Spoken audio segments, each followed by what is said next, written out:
नमस्कार साथियों, मैं अनुष्का एक बार फिर से आप सभी का बहुत बहुत स्वागत और अभिनंदन करते हैं आपके अपने यूट्यूब चैनल साहित्य सहपाठी में।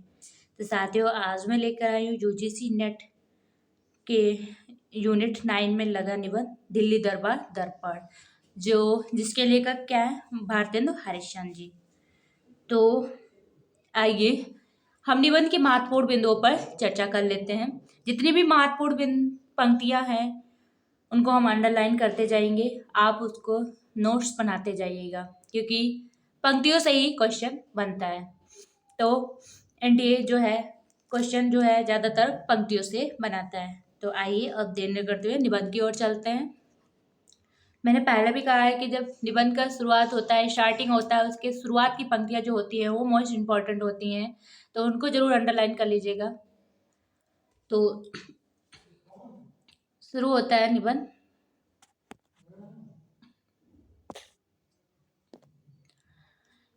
जयत राजेश्वरी, जय युवराज कुमार, जय नृपनिधान, कवि लिट्टन, जय दिल्ली दरबार। यह यहाँ से निबंध की शुरुआत होती है।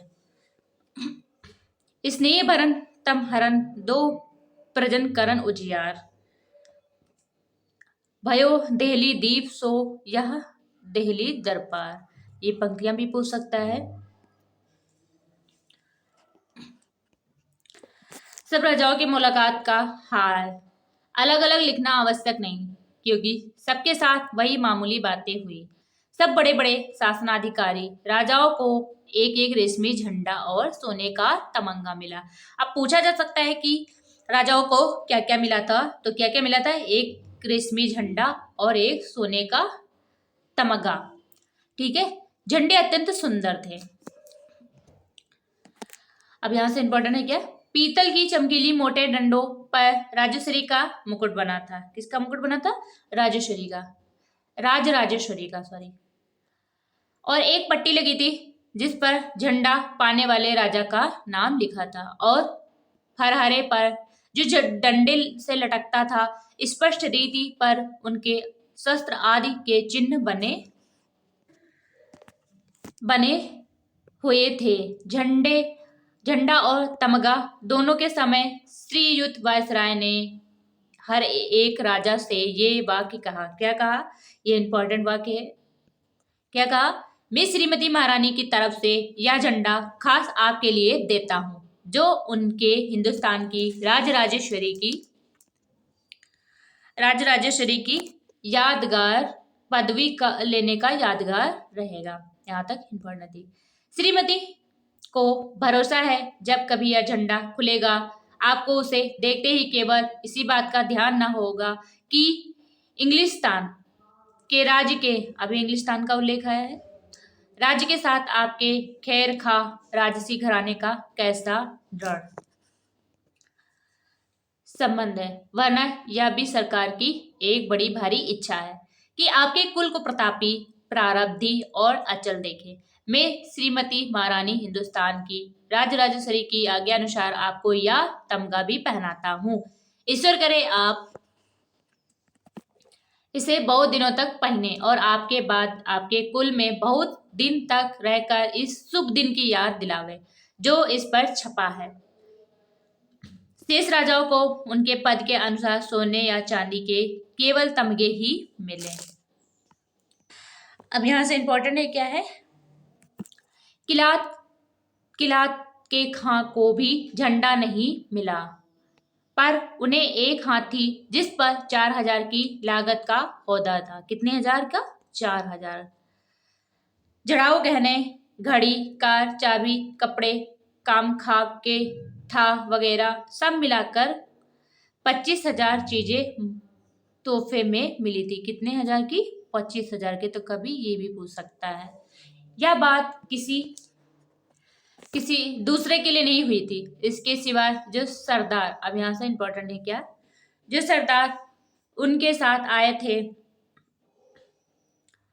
थे उन्हें भी किश्तियों में लगाकर 10,000 रुपए की चीजें दी गई थी। कितनी दी गई थी? 10,000। प्राय लोगों को इस बात के जानने का उत्साह होगा कि खा का रूप और वस्त्र कैसा था। निसंदेह जो कपड़ा खा पहने था वह उनके साथियों से बहुत अच्छा था, तो भी उनकी या उनकी किसी साथी की शोभा या मुगलों से बढ़कर ना थी, जो बाजार में मेवा लिए घुमा करते थे। हाँ, कुछ फर्क था, तो इतना कि लंबी लंबी घनी दाढ़ी के कारण खां साहिब का चेहरा बड़ा भयानक लगता था। उन्हें झंडा न मिलने के कारण यह समझ जाना चाहिए कि यह बिल्कुल स्वतंत्र हैं। उन्हें आने और जाने का समय श्रीयुत वायसराय गलीचे के किनारे तक पहुंचा गए थे, पर बैठने के लिए इन्हें भी वायसराय के चबूतरे के नीचे वही कुर्सी मिली थी जो और राजाओं को। खां साहिब के मिजाज में रूखापन था। कैसे थे? तो ये रूखापन था। बहुत बहुत है, रूखापन बहुत है। एक प्रतिष्ठित बंगाली इनके डेरे पर मुलाकात के लिए गए थे। खां ने पूछा, वहां से इंपॉर्टेंट है क्या? खां ने पूछा, क्यों आए हो? क्या पूछा? अब रूखापन तो है ही। अगर तुम्हारे वहां कोई मिलने आया आपसे, और तो आप उससे क्या पूछोगे कि क्यों मिलने आए हो? बाबू साहेब ने कहा, आपकी मुलाकात को। इस पर खां ने बोले कि अच्छा, आप हमको देख चुके और हम आपको अब जाइए। ऐसे कोई बोलता है? तो इसीलिए कहा भी गया कि किलात खा के व्यवहार में रूखापन था। बहुत से छोटे छोटे राजाओं की बोलचाल का ढंग भी जिस समय वे वायसराय से मिलने आए थे संक्षेप के साथ लिखने के योग्य है। कोई तो दूर ही से हाथ जोड़ आए और दो एक ऐसे थे कि जब एडिकांग के बदन झुका कर इशारा करने पर भी उन्होंने उन्हें सलाम ना किया, तो एडिकांग ने पीठ पकड़कर उन्हें धीरे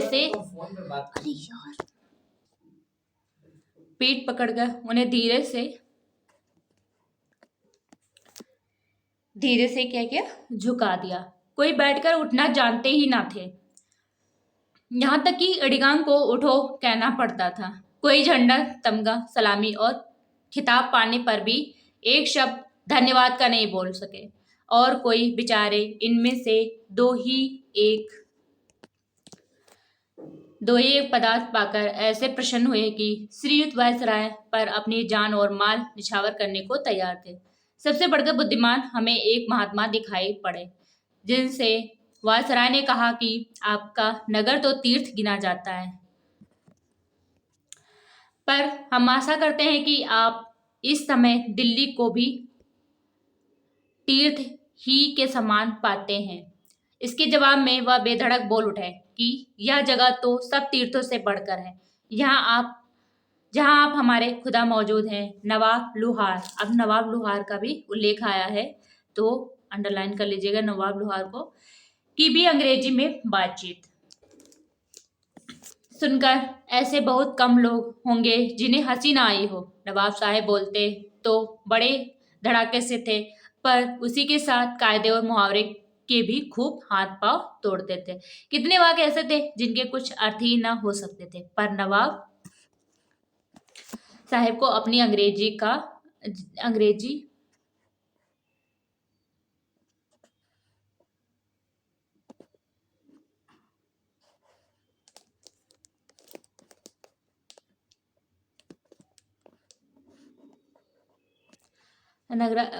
साहिब को अपनी अंग्रेजी का ऐसा कुछ विश्वास था, यहाँ तक अंडरलाइन का, कि अपने मुंह से केवल अपने ही को नहीं वरन अपने दोनों लड़कों को भी अंग्रेजी, किन किन भाषाओं को अपने लड़कों को ज्ञान कराया था? अंग्रेजी, अरबी, ज्योतिष, गणित इत्यादि भाषाओं का आदि ईश्वर जाने कितनी विद्याओं का पंडित बखान गए। नवाब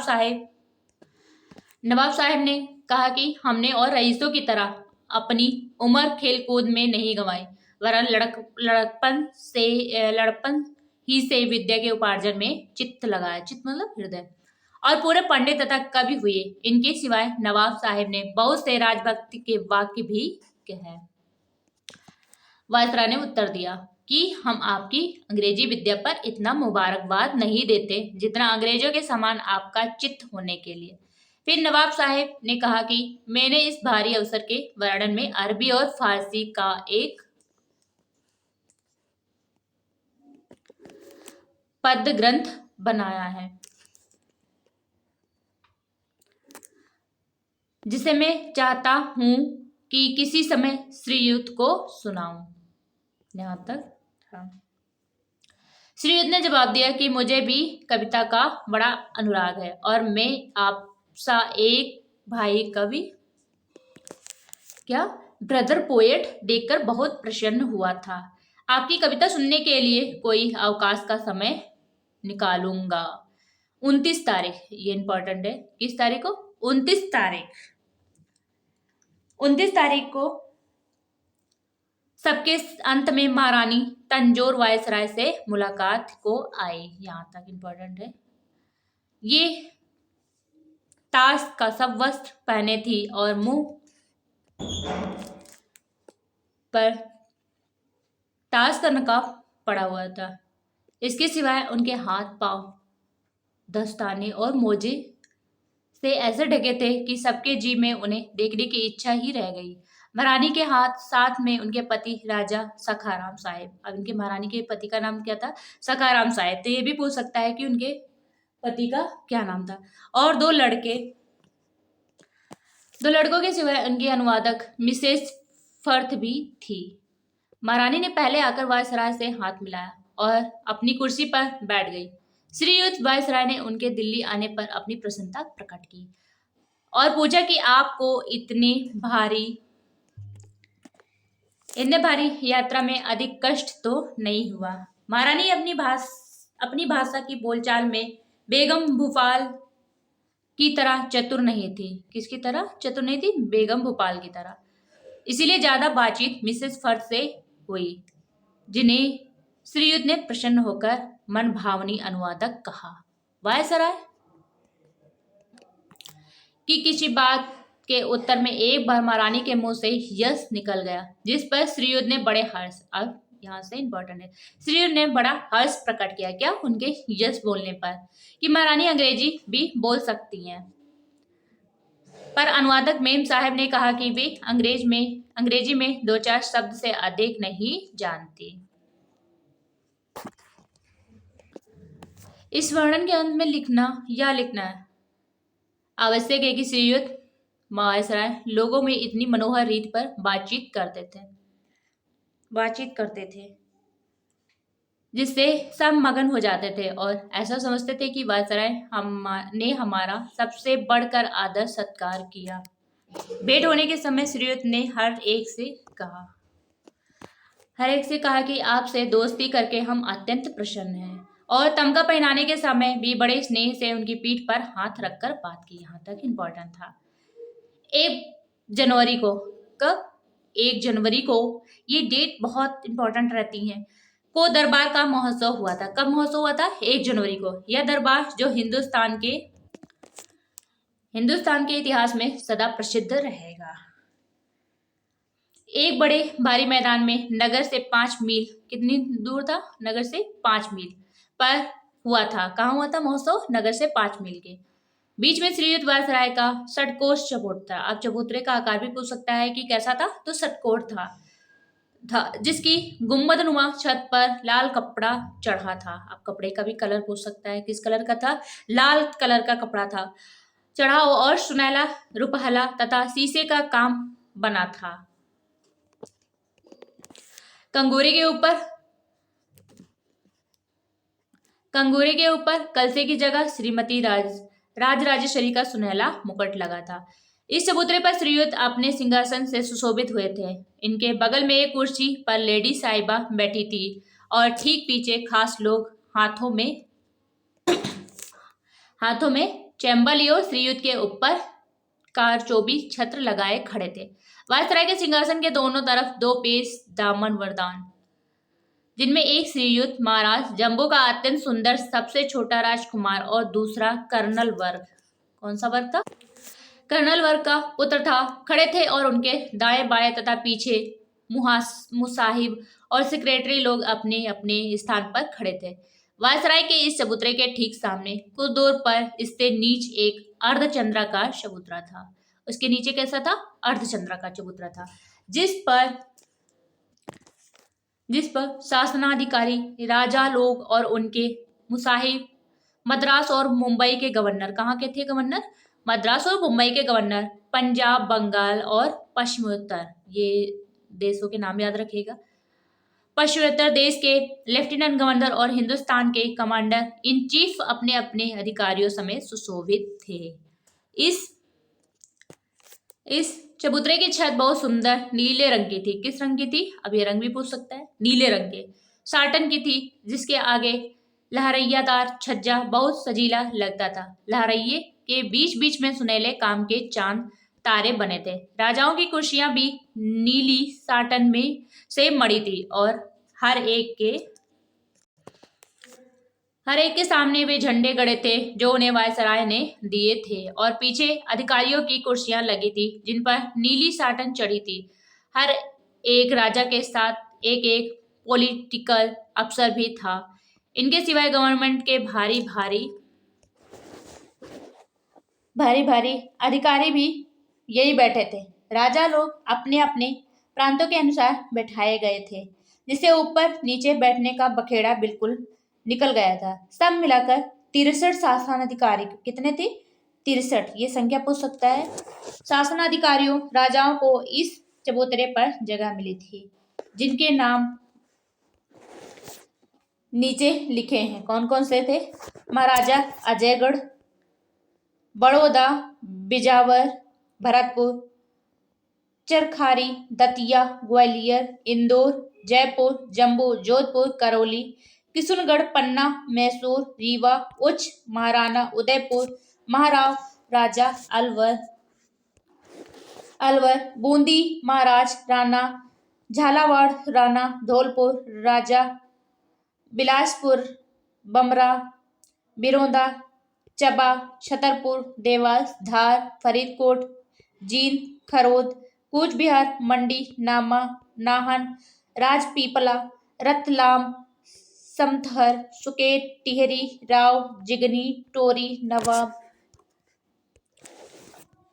टोक, पटौदी, मलेर, कोटला, लुहार, जूनागढ़, जोरा, दुलाना, बहावलपुर, जागीरदार, अलीपुरा, बेगम भोपाल, निजाम, हैदराबाद, सरदार, कलसिया, ठाकुर साहेब, भावनगर, मुरवी, पिपलोदा, जागीरदार, पालदेव, मीर, खैरपुर, महंत,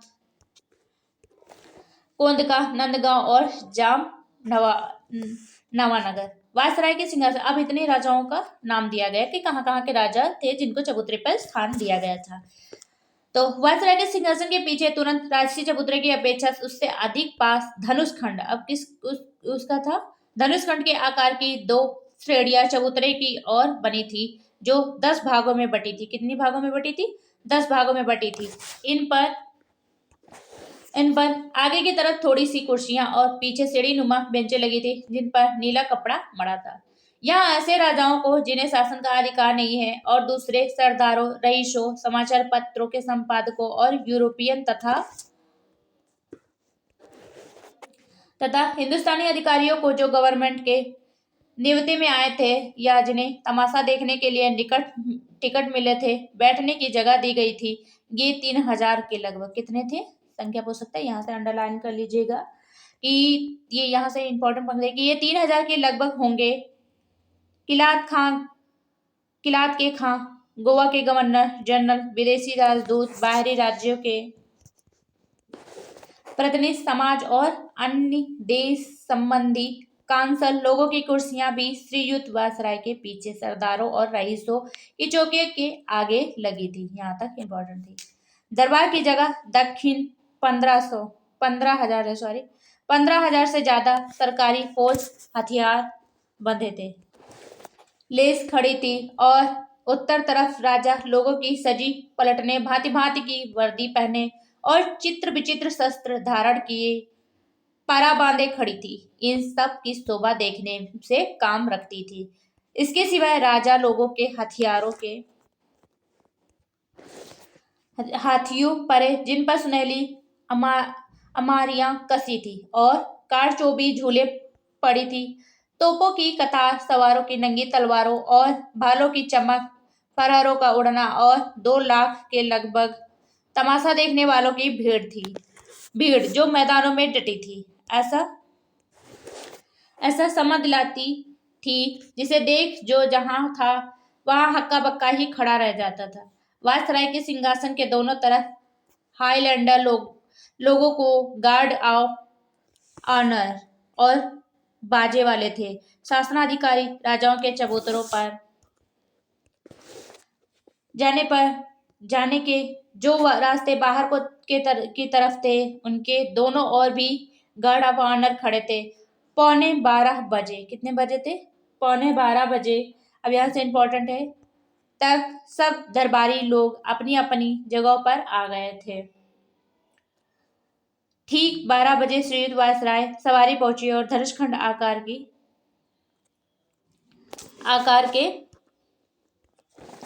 चबूतरों की सीढ़ियों के पास एक छोटे से खंबे के दरवाजे पर ठहरी सवारी। पहुंचते ही बिल्कुल फौज के ने शस्त्रों से सलामी उतारी और पर तोपें नहीं छोड़ी गई। खंबे में श्रीयुत ने जाकर स्टार ऑफ इंडिया के परम प्रतिष्ठित पद के ग्रांड मास्टर का वस्त्र धारण किया। यहाँ से श्रीयुत राजसी छत्र के तले अपने राज सिंहासन की ओर बढ़े।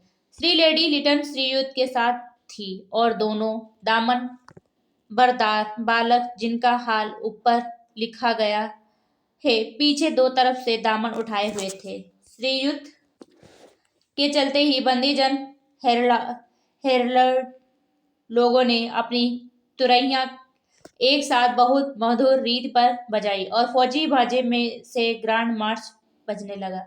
जब श्रीयुत राज सिंहासन वाले मनोहर चबूतरे पर चढ़ने लगे तो ग्रांड मार्च का बाजा बंद हो गया और नेशनल एंथम अर्थात ग्रांड शिव दी क्यून ईश्वर महारानी को चिरंजीव रखे का बाजा बजने लगा और गार्ड्स ऑफ ऑनर ने प्रतिष्ठा के लिए अपने शस्त्र झुका दिए।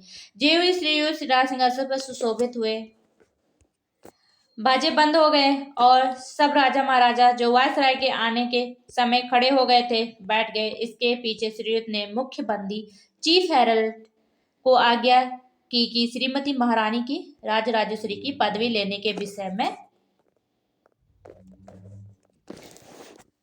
अंग्रेजी में राज आज्ञा पत्र पढ़ो। यह आज्ञा होते ही बंदीजनों ने जो दो पाती में राज सिंहासन के चबूतरे के नीचे खड़े थे तुरही बजाई और इसके बंद होने पर मुख्य बंदी ने नीचे की सीढ़ी पर खड़े होकर बड़े ऊंचे स्वर में राज आज्ञा पत्र पढ़ा,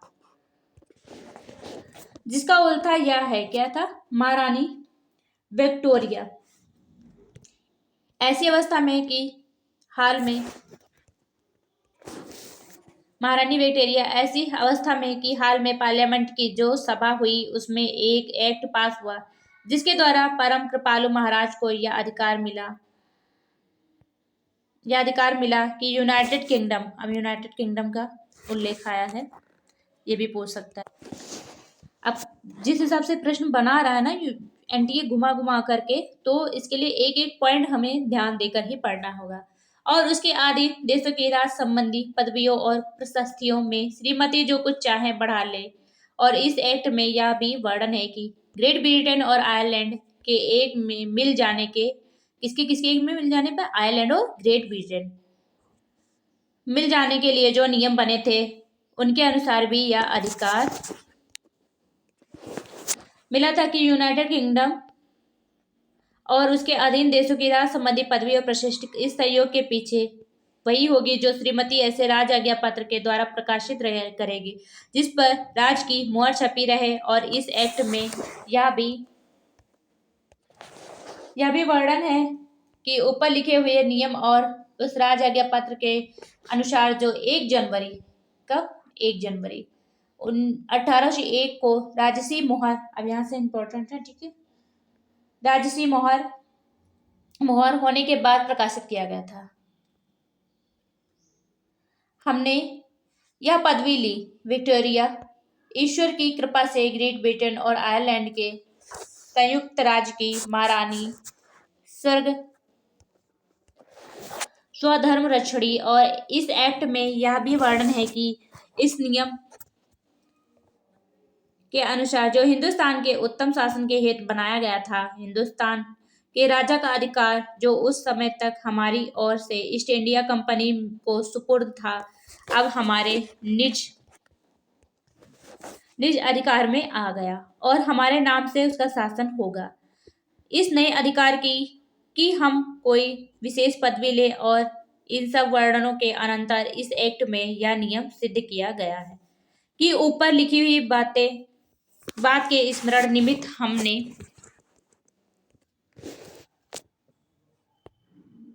यूनाइटेड किंगडम और उसके अधीन देशों की राज संबंधी पदवियों और प्रशस्तियों में जो कुछ उचित समझे बढ़ा ले। इसीलिए हम अपने प्रीवी काउंसिल की सम्मति से योग समझकर या प्रचलित और प्रकाशित करते हैं कि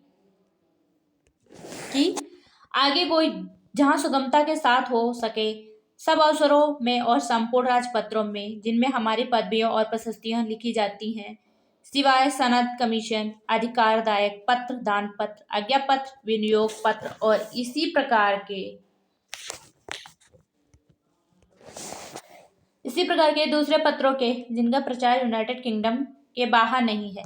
यूनाइटेड किंगडम उसके अधीन देशों की राज संबंधी पदवियों के में नीचे लिखा हुआ मिला दिया जाए, अर्थात लैटिन भाषा में। कौन सी भाषा? लैटिन भाषा में इंडियट इम्प्रेक्ट्रिक्स हिंदुस्तान की राजराजेश्वरी और अंग्रेजी भाषा में इम्प्रेस ऑफ इंडिया। हमारी यह इच्छा और प्रसन्नता है कि उन राज संबंधी पत्रों में जिनका वर्णन ऊपर हुआ है या नई पदवी न लिखी जाए। हमारी यह भी इच्छा है और प्रसन्नता है कि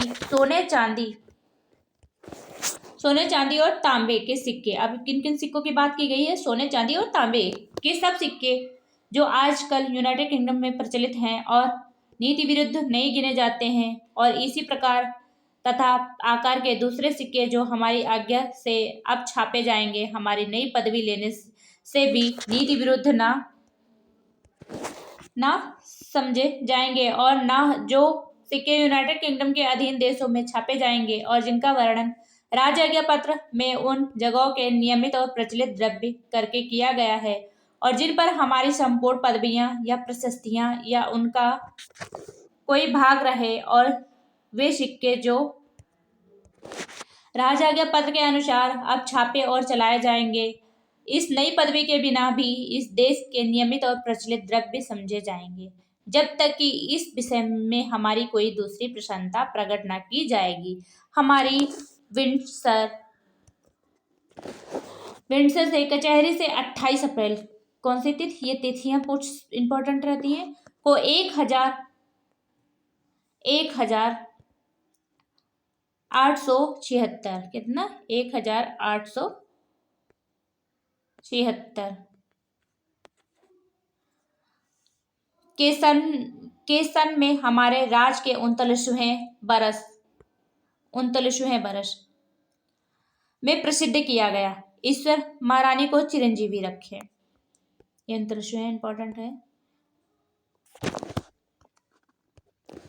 जब चीफ हेरल्ड राजा के पत्र को अंग्रेजी में पढ़ चुका तो हेरल्ड लोगों ने फिर तुरही बजाई। इसके पीछे फॉरेन सेक्रेटरी ने उर्दू में तर्जुमा पढ़ा। इसके समाप्त होते ही बादशाही झंडा खड़ा किया गया और तोप खाने से जो दरबार के मैदान में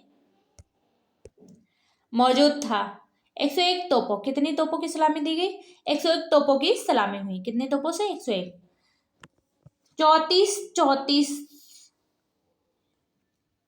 34 सलामी होने के बाद बंदूकों की बाढ़ें दगी और 101 सलामियां तोपों से हो चुकी। फिर बाढ़ छूटी और नेशनल एंथम का बाजा बजने लगा। इसके अनंतर श्रीयुत वायसराय समाज को एड्रेस करने के अभिप्राय से खड़े हुए। श्रीयुत वायसराय के खड़े होते ही सामने के चबूतरे पर जितने बड़े बड़े राजा लोग और गवर्नर आदि अधिकारी थे खड़े हो गए, पर श्रीयुत ने बड़े आदर के साथ दोनों हाथों से हिंदुस्तानी सीट पर कई बार सलाम करके सबसे बैठ जाने का इशारा किया। यह काम श्रीयुत का जिससे हम लोगों की छाती दूनी हो गई। पायोनियर सरीखे अंग्रेजों के संपादकों को बहुत बुरा लगा, जिनकी समझ में वायसराय का हिंदुस्तानी तरह का पर सलाम करना बड़े हटाई और लज्जा की बात थी। खैर, यह तो इन अंग्रेजी अखबार वालों की मामूली बातें हैं। श्री युद्धवास राय ने जो उत्तम एड्रेस पढ़ा उसका तर्जुमा हम नीचे लिखते हैं। क्या लिखते हैं? ये इंपॉर्टेंट है। क्या है? सन 1858 ईस्वी की नवंबर को श्रीमती महारानी की ओर से एक इश्तिहार हुआ था जिसमें हिंदुस्तान के रईसों और प्रजा को श्रीमती की कृपा का विश्वास कराया गया था, जिसको उस दिन से आज तक वे लोग राज संबंधी बातों से अनमोल प्रमाण समझते हैं। यहां तक इंपॉर्टेंट है। वह प्रतिज्ञा एक ऐसी महारानी की ओर से हुई थी जिन्होंने आज तक अपनी बात को कभी नहीं तोड़ा, इसीलिए हमें अपने मुंह से फिर उनका निश्चय करना व्यर्थ है। 18 बरस की लगातार उन्नति। कितने बरस? 18 बरस। ये 18 बरस भी इंपॉर्टेंट है। 18 बरस की को उनके सत्य करती है और यह भारी समागम भी उनके पूरे उतरने का प्रत्यक्ष प्रमाण है। इस राज के रईस और प्रजा जो अपनी अपनी परंपरा की प्रतिष्ठा निर्विघ्न भोगते रहे हैं और जिनकी उचित लाभों की उन्नति के यत्न से सदा रक्षा होती रही है, उनके वास्ते सरकार की पिछले समय की उदारता और न्याय आगे के लिए पक्की जमानत हो गई है। हम लोग इस समय श्रीमती महारानी के राजराजेश्वरी की पदवी लेने का समाचार प्रसिद्धि करने के लिए इकट्ठा हुए हैं और यहाँ महारानी की प्रतिनिधि होने की योग्यता से मुझे आवश्यक है कि श्रीमती के उस कृपायुक्त अभिप्राय को सब पर प्रकट करो जिसके कारण श्रीमती ने अपने परंपरा की पदवी और प्रशस्ति में एक पद और बढ़ाया। पृथ्वी पर श्रीमती, अब यहां से इंपॉर्टेंट है, अंडरलाइन कर लीजिएगा। क्या? पृथ्वी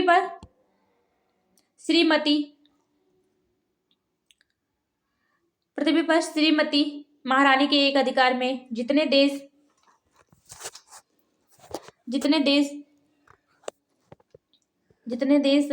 हैं जिनका विस्तार भूगोल के 7वें भाग से कम नहीं है और जिनमें 30 करोड़ आदमी बसते हैं और उनसे बड़े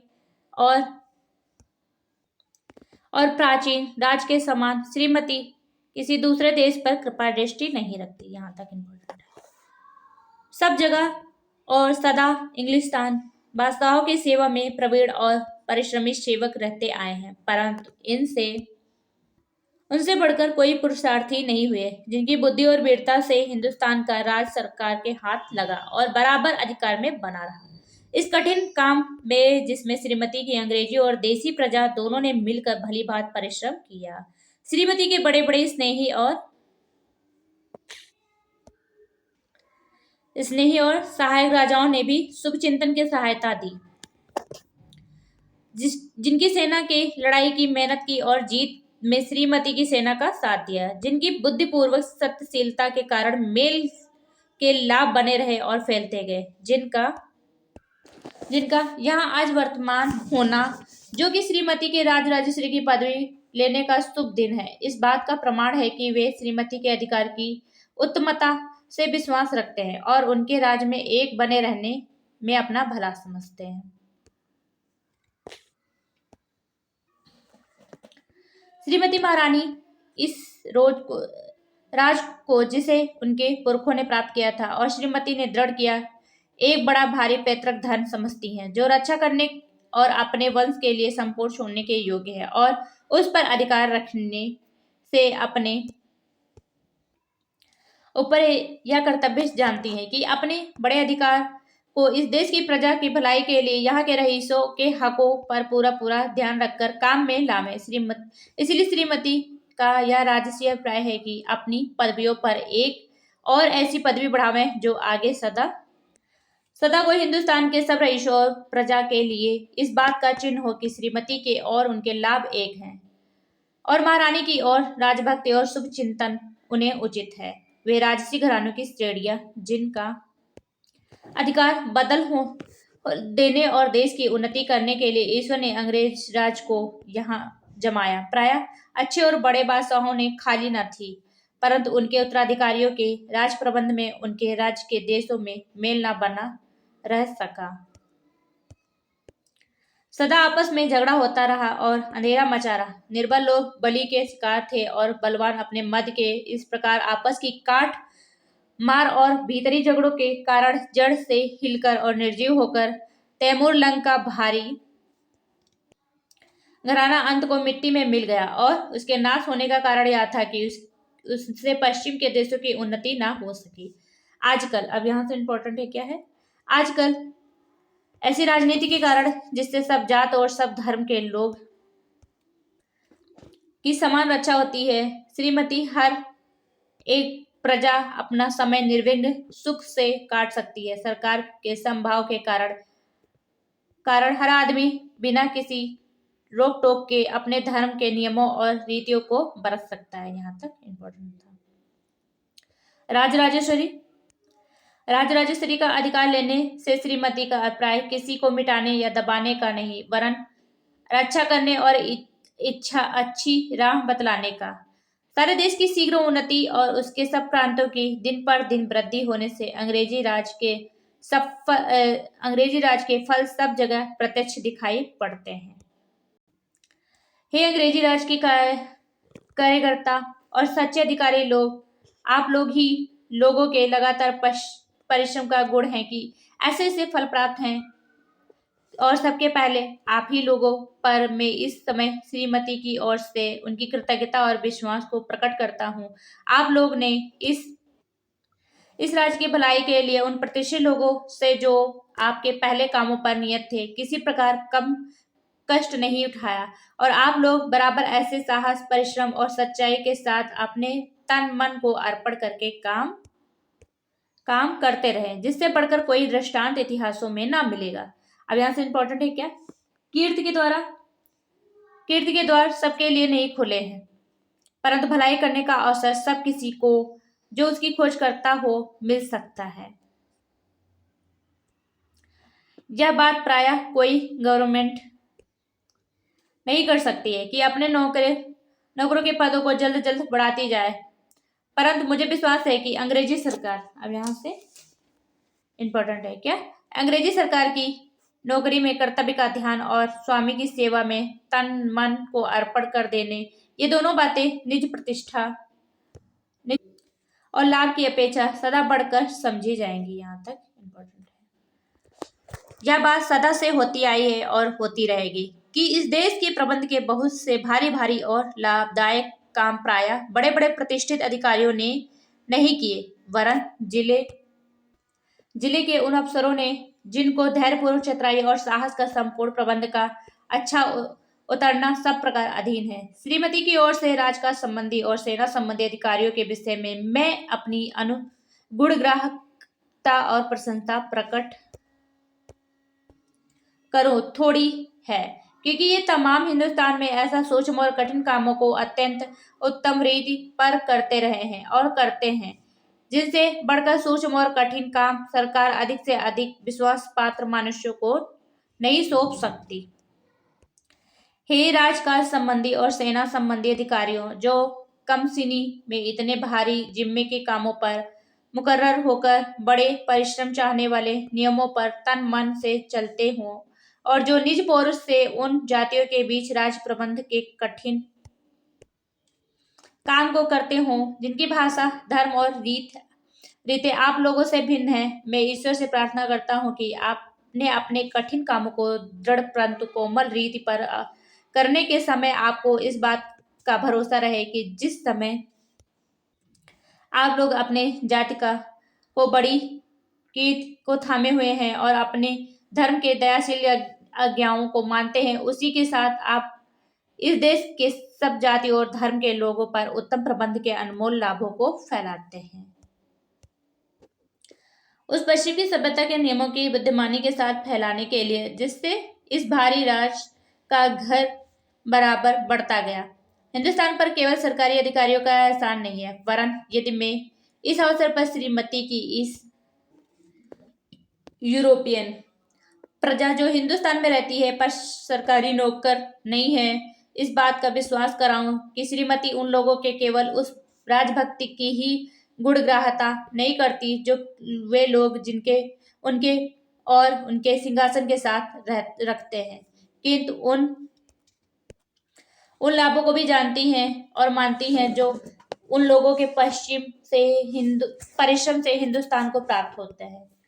तो मैं अपनी पूज्य स्वामिनी के विचारों को अच्छी तरह न वर्णन करने का दोषी ठहरूंगा। इस अभिप्राय से कि अपने राज्य इस उत्तम भाग को प्रजा को सरकार की सेवा या निज की योग्यता के लिए गुणग्राहकता दिखाने का विशेष अवसर मिले। श्रीमती ने कृपा पूर्वक केवल स्टार ऑफ इंडिया के परम प्रतिष्ठित पद वालों और ऑर्डर ऑफ ब्रिटिश इंडिया के अधिकारियों की संख्या में ही थोड़ी सी बढ़ती नहीं की, किंतु उसी हेतु एक बिल्कुल नया पद और नियत किया है जो order of the Indian empire कहलाएगा। वे हिंदुस्तान की सेना के अंग्रेजी और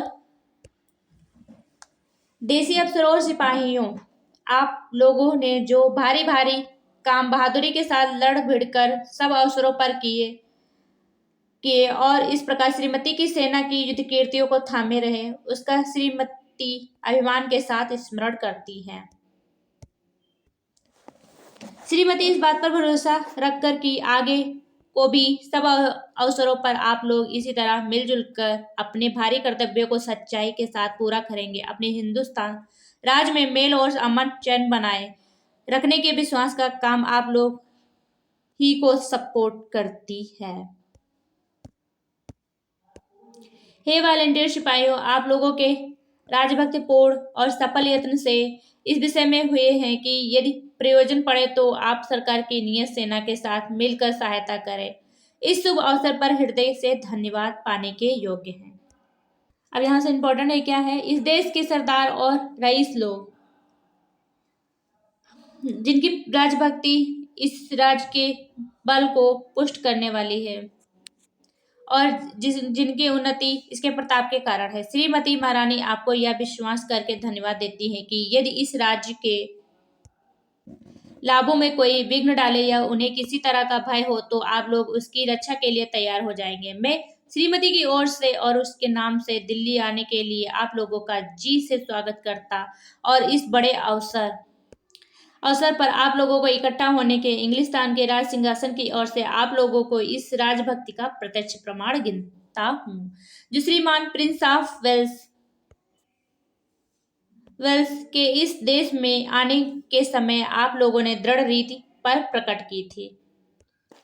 श्रीमती महारानी आपके स्वार्थ को अपना स्वार्थ समझती हैं और अंग्रेजी राज के साथ उसके कर देने वाले और स्नेही राजा लोगों को जो शुभ संयोग से संबंध है उनके विश्वास को दृढ़ करने और उसके मेलजोल को अचल करने ही के अभिप्राय से श्रीमती ने अनुग्रह करके वह राजसी पदवी ली है जिसे हम लोग प्रसिद्ध करते हैं। हे हिंदुस्तान की राजराजेश्वरी के देसी प्रजा लोग, इस राज की वर्तमान दशा और उसके नित्य के लाभ के लिए आवश्यक है कि उसके प्रबंध को जांचने और सुधारने का मुख्य अधिकार ऐसी अंग्रेजी अफसरों को सुपुर्द किया जाए जिन्होंने राजकाज के उन तत्वों को भलीभांत सीखा है जिनका बर्ताव राजराजेश्वरी के अधिकार स्थिर रहने के लिए आवश्यक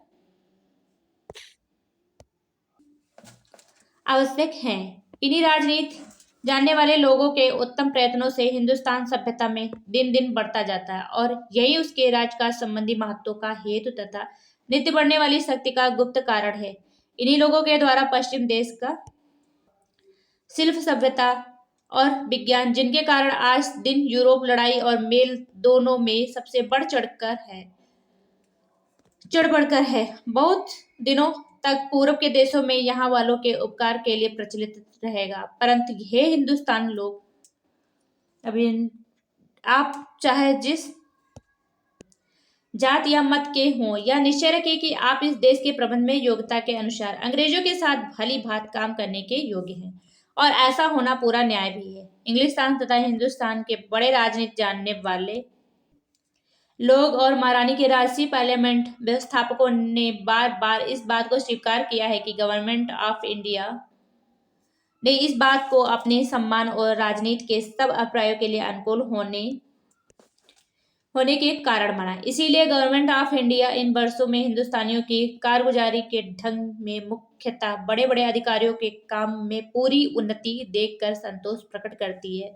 इस बड़े राज्य का प्रबंध जिन लोगों हाथ में सौंपा गया है, उनमें केवल बुद्धि ही के प्रबल होने की आवश्यकता नहीं है, वरन उत्तम आचरण और सामाजिक योग्यता की भी वैसी ही आवश्यकता है। इसीलिए जो लोग कुल, पद और परंपरा के अधिकार के कारण आप लोगों में स्वाभाविक ही उत्तम है, उन्हें अपने को और अपने संतान को केवल उस शिक्षा के द्वारा योग्य करना आवश्यक है जिससे कि वे श्रीमती महारानी पंडित राजराजेश्वरी की गवर्नमेंट की राजनीति के तत्वों को समझे और काम में ला सके। इस रीति से उन पदों के योग्य जिनके लिए खुले हैं। राजभक्ति धर्म, अपक्षपात, सत्य और साहस देश संबंधी मुख्य धर्म है। उनका सहज रीति पर बर्ताव करना आप लोगों के लिए बहुत आवश्यक है। तब श्रीमती की गवर्नमेंट राज्य के प्रबंध में आप लोगों की सहायता बड़े आनंद से अंगीकार करेगी, क्योंकि पृथ्वी के जिन जिन भागों में सरकार का राज है वह गवर्नमेंट अपनी सेना के बल पर उतना भरोसा नहीं करती जितना कि अपनी संतुष्टि और एकजुट प्रजा की सहायता पर, जो अपने राजा के वर्तमान में रहने ही में अपना नित्य मंगल समझकर सिंहासन के चारों ओर जी से सहायता करने के लिए इकट्ठा हो जाते हैं। श्रीमती महारानी निर्बल राज्यों को जीतने या आसपास की रियासतों को मिला लेने में हिंदुस्तान के राज्य की उन्नति नहीं समझती, वरन इस बात में कि इस कोमल और न्याययुत राज्य शासन को निरुपद्रव बनाकर चलाने में जो हो उनका स्नेह और कर्तव्य केवल अपने ही राज्य से नहीं, वरन श्रीमती शुद्ध चित्त से यह भी इच्छा रखती हैं कि जो राजा लोग इस बड़े राज की सीमा पर हैं और महारानी के प्रताप की छाया में रहकर बहुत दिनों से स्वाधीनता का सुख भोगते आ रहे हैं, उनसे निष्कपट भाव और मित्रता को दृढ़ रखें। परंतु यदि इस राज के अमन चैन में किसी प्रकार की बाहरी उपद्रव की शंका होगी तो श्रीमती हिंदुस्तान की राजराजेश्वरी अपनी पैतृक राज की रक्षा करना खूब जानती हैं। यदि कोई विदेशी शत्रु हिंदुस्तान के इस महाराज्य पर चढ़ाई करे तो मानो उसने पूरब के सब राजाओं से शत्रुता की और उस दशा में श्रीमती को अपने राज के अपार बल, अपने स्नेही और कर देने वाले राजाओं की वीरता, राजभक्ति, अपनी प्रजा के स्नेह और शुभ चिंतन के कारण इस बात की भरपूर शक्ति है कि उसे परास्त करके दंड दे। इस अवसर पर उन पूरब के राजाओं के प्रतिनिधियों का वर्तमान होना, जिन्होंने दूर दूर देशों में श्रीमती को इस शुभ समारंभ के लिए बधाई दी, गवर्नमेंट ऑफ इंडिया के मेल के अभिप्राय और आसपास के राजाओं के साथ उसके मित्रभाव का स्पष्ट प्रमाण है। मैं चाहता हूं कि श्रीमती की हिंदुस्तान गवर्नमेंट की तरफ से श्रीयुत खान किलात और उन राजदूतों को जो इस अवसर पर श्रीमती के स्नेही राजाओं के प्रतिनिधि होकर दूर दूर से अंग्रेजी राज में आए हैं और अपनी प्रतिष्ठित पाहुने पर श्रीयुत गवर्नर जनरल गोवा और बाहरी काउंसिलों का स्वागत करूं। हे हिंदुस्तान के रईस, अब यहाँ से इंपॉर्टेंट है, क्या है? हे हिंदुस्तान के रईस और प्रजा लोग, मैं आनंद के साथ आप लोगों को यह कृपा पूर्वक संदेश जो श्रीमती महारानी और आप लोगों की राजराजेश्वरी ने आप लोगों को अपने और राजसी और राजेश्वरी नाम से भेजा है सुनाता हूँ, जो वाकई श्रीमती ने यहाँ से आज सवेरे तार के द्वारा आपके पास पहुंचाए हैं। ये हैं, यहाँ तक इम्पोर्टेंट है, क्या है? हम विक्टोरिया, ये भी इम्पोर्टेंट है, क्या है? हम विक्टोरिया ईश्वर की कृपा से संयुक्त राज्य ग्रेट ब्रिटेन और आयरलैंड की महारानी, हिंदुस्तान की राजराजेश्वरी और अपने वायसराय के द्वारा अपने सब राजकाज संबंधी और सेना संबंधी अधिकारियों, रईसों, सरदारों और प्रजा को जो इस समय दिल्ली में इकट्ठे हैं, अपना राजसी और राजराजेश्वरी आशीर्वाद भेजते हैं और इस पर भारी कृपा और पूर्ण स्नेह का विश्वास कराते हैं, जो अपने हिंदुस्तान के महाराज की प्रजा की ओर रखते हैं। हमको यह देखकर जी से प्रसन्नता हुई है कि हमारे प्यारे पुत्र का इन लोगों ने कैसे आदर सत्कार किया और अपने कुल तथा सिंहासन की ओर से और इनकी राजभक्ति और स्नेह के कारण इस प्रमाण से हमारे जीव पर बहुत असर हुआ।